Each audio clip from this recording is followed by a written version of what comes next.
Hello everyone, welcome back. Chicken lovers కోసం మంచి pepper masala టేస్ట్తో చికెన్ పెప్పర్ ఫ్రై షేర్ చేస్తున్నాను. టేస్ట్ అయితే అద్భుతంగా ఉంటుంది. మరెందుకు ఆలస్యం, లెట్స్ స్టార్ట్ ద రెసిపీ. ఇందుకోసం ముందుగా ప్యాన్లో ధనియాలు, జీలకర్ర, సోంపు, మిరియాలు, దాల్చిన చెక్క, 4 లవంగాలు, కరివేపాకు ఇవన్నీ చక్కగా డ్రై రోస్ట్ చేసుకోవాలండి. బాగా ఫ్రై అయిన తర్వాత వీటిని చల్లారి పెట్టుకొని మిక్సీలో ఫైన్ పౌడర్ వేసుకోవాలి. ఇప్పుడు అదే ప్యాన్లో కొంచెం ఆయిల్ వేసుకొని 2 మీడియం సైజ్ ఆనియన్స్ని కూడా సన్నగా కట్ చేసి వేసుకొని ఆనియన్స్ బాగా గోల్డెన్ బ్రౌన్ కలర్ వచ్చే వరకు ఫ్రై చేసుకోవాలి. ఇలా చక్కగా ఫ్రై అయ్యాక ఇందులోనే 2 టేబుల్ స్పూన్స్ అల్లం వెల్లుల్లి పేస్ట్ కూడా వేసి పేస్ట్లో ఉండే పచ్చి వాసన అంతా పోయే వరకు బాగా ఫ్రై చేసుకోవాలి.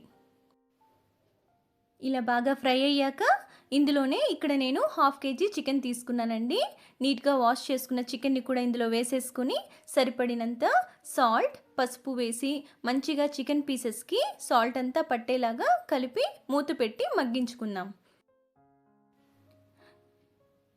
చూసారు కదండి, ఒక 5 మినిట్స్కి చికెన్లోని వాటర్ అంతా బయటకు వచ్చేసింది.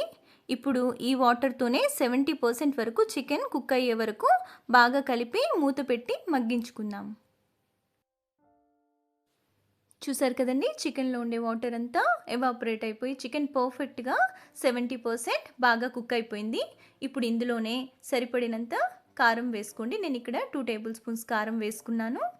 చక్కగా కారం అంతా చికెన్ పీసెస్కి పట్టేలాగా కలుపుకొని తరువాత మనం ఇందాక మిక్సీ వేసుకున్నాం కదండి పెప్పర్ మసాలా, అది కూడా వేసేసుకొని చక్కగా చికెన్ అంతా మిక్స్ అయ్యేలాగా కలుపుకొని 5 to 10 మినిట్స్ సిమ్లోనే పెట్టుకొని బాగా ఫ్రై చేసుకోండి. చూసారు కదా, 5 to 10 మినిట్స్ ఫ్రై అయ్యాక చికెన్ ముక్కలకి మసాలా ఎంత పర్ఫెక్ట్గా పట్టిందో. అంతేనండి, ఫైనల్గా కొత్తిమీర చల్లేసుకొని మంచిగా మిక్స్ చేసుకొని సర్వ్ చేసేసుకోండి. ది బెస్ట్ చికెన్ ఫ్రై అండి. తప్పకుండా మీరందరూ కూడా ట్రై చేయండి.